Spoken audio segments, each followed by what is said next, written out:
Okay, so I watched episodes 10 and 11 of Symphogear. There's 2 episodes left. I'm hoping that, probably later today when I'm having dinner, I'll throw on episode 12 while I'm eating, and then afterwards go ahead and finish episode 13. I probably won't record my thoughts on those episodes until tomorrow morning, but I am expecting get the show done today, get my thoughts on it done by tomorrow, take a day or 2 off, and then start season 2 in a couple days. So these 2 episodes. So episode 10, I feel like I can go over the things that I want to talk about with it very quickly.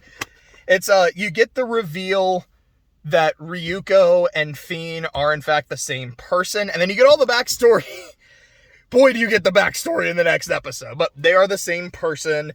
Genjuro, that's the name of the guy who is the commander, who's Hibiki's master and shit. The guy that, he looks like a lion and he's just wearing Battler's clothes for some reason. That is his name.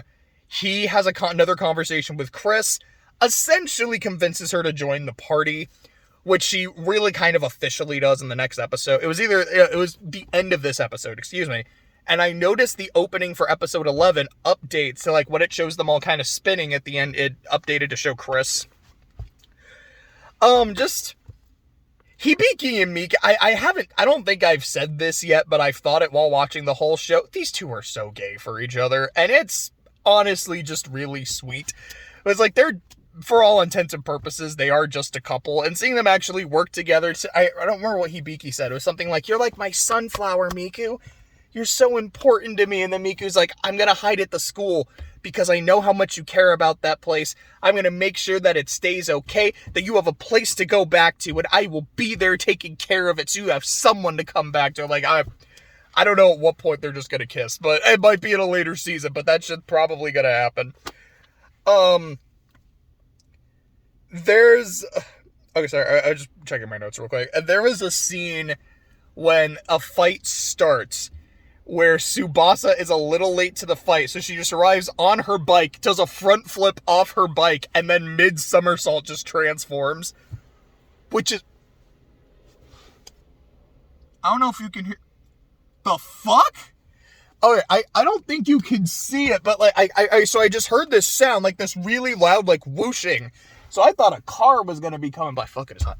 I thought a car was coming by, so I was kind of stopping to see if I could find it. I didn't see a car, and then I saw in the corner, my back window, maybe you could see it. There was a fucking helicopter. I don't know what it's doing, but sure, dog. Anyway, it's not the first time I've seen someone somersault and then transform mid-somersault. Chris did it when she was jumping out the window a couple episodes ago, but it was fun, goofy shit. There's a point where, as they're fighting a bunch of noise, what the fuck are we gonna do? And Chris is like, "I got this. I specialize in long range and, wide area shit, so I'm gonna take care of this." And after, they're like, okay, so the plan is she's gonna essentially charge a really powerful attack, keep them busy while I'm charging the attack. And it's either Hibiki or Tsubasa, maybe both of them kind of say, but when you do that, you're gonna be a sitting duck. You're not gonna be able to defend yourself. Which... normally, in context, would make sense. It's hey, that's really dangerous. You're a sitting duck. I mean, you're trusting us to protect you, so I guess it works. Character shit. But before that, they literally had stopped fighting, held hands, and were, making a friendship circle to kind of, talk about their not really talk about their problems, to kind of work through some of their shit, be like, "Chris, you're now part of the team." So on the one hand, you can't do that because you'll just be standing still and being a sitting duck. Dude, you were doing that for 5 minutes. And it was so fun. The idea made sense, but I'm okay, you can't say that her plan is dumb because she'll be standing still when y'all were literally doing the exact same thing. And then the episode ends with the reveal that the school is actually being attacked by the noise, so they gotta go over there. So now we get to episode 11. Episode 11 is literally titled Shoot the Moon, which is a wonderful title. It is I saw the title a little earlier, a few episodes ago, and I was I can't wait for whatever the fuck this episode is about. I can't wait to see what shoot the moon means. Is that like we gotta shoot for the moon, and it's like is it metaphorical? Is it supposed to be hype, or is someone literally trying to blow the moon out of the stratosphere, like out of fucking orbit? And spoiler alert, it's the latter. So I get to talk about Fiend now. So in another parallel to Madoka Magica, because of course there's a lot. Oh fuck, it is so hot. I'm gonna get out of this steaming car. I'm probably just gonna be walking and talking back into the house, because fuck this, my guys. Anyways, oh gosh, I don't even know how well I can be seen from here, but wow, it feels so much better, and I just fucking burned my arm trying to close the door. What was I saying? Oh yeah, another thing that reminds me of Madoka Magica. So in one of the episodes, it's either episode 9 or I think episode 11, because there's 2 episodes where Kyubey is having a long talk to Madoka about what magical girl history, being an incubator and all that shit. He talks about how in almost every major civilization, every major step of human evolution, there's been a magical girl who called upon an incubator, ow, my fucking arm, to help society go forward. Like Joan of Arc was a magical girl, Cleopatra was, etc., etc.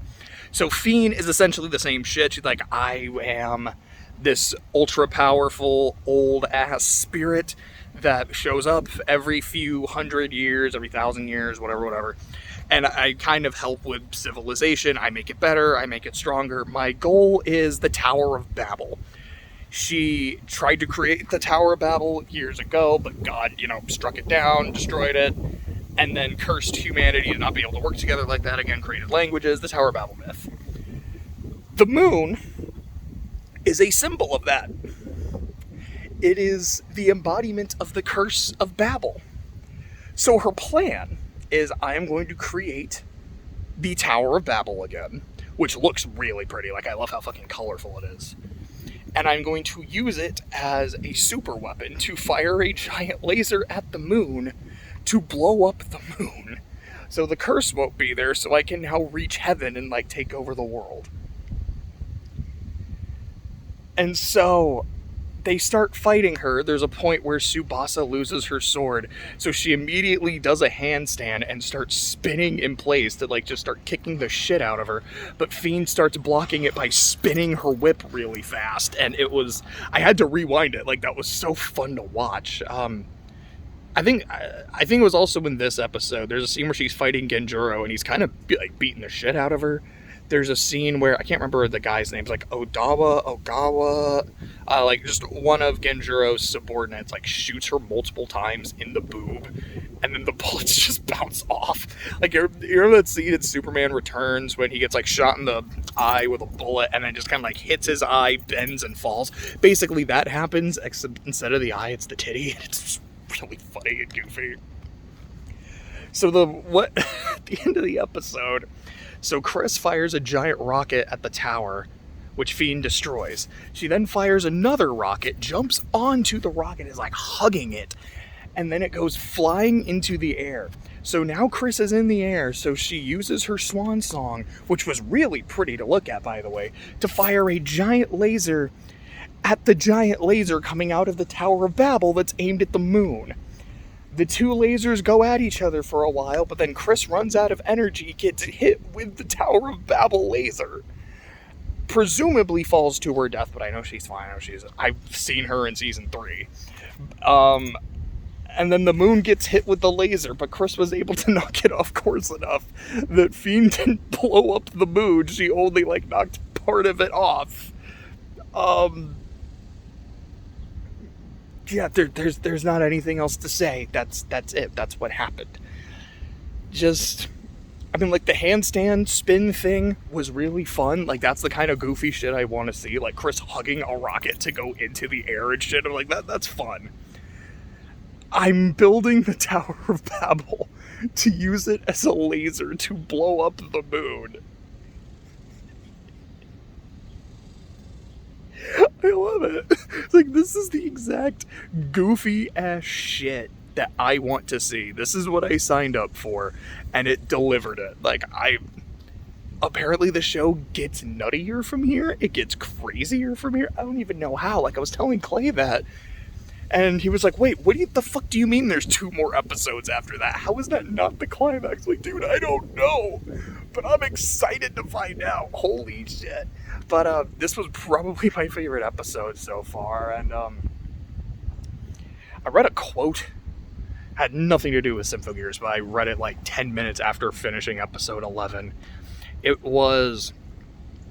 I think the quote was by, I believe his name was Mookie Wilson, who was a player for, I think, the New York Mets. And from what I understand, it's a real article, but it's a joke article, so the quote is fake, but it's kind of a meme. But the quote was something along the lines of, whenever I'm in a slump, I think about dinosaurs, and how if I believe in dinosaurs, then they believe in me. And if they believe in me, then I can believe in myself. And then I bust out. And that's the quote. Or it's something very close to that. And it's like, yeah, you know, that makes about as much sense as I'm gonna build the Tower of Babel to blow up the moon. Because the moon is a curse from God. It's wonderful. I can't wait to watch the next couple and finish the season.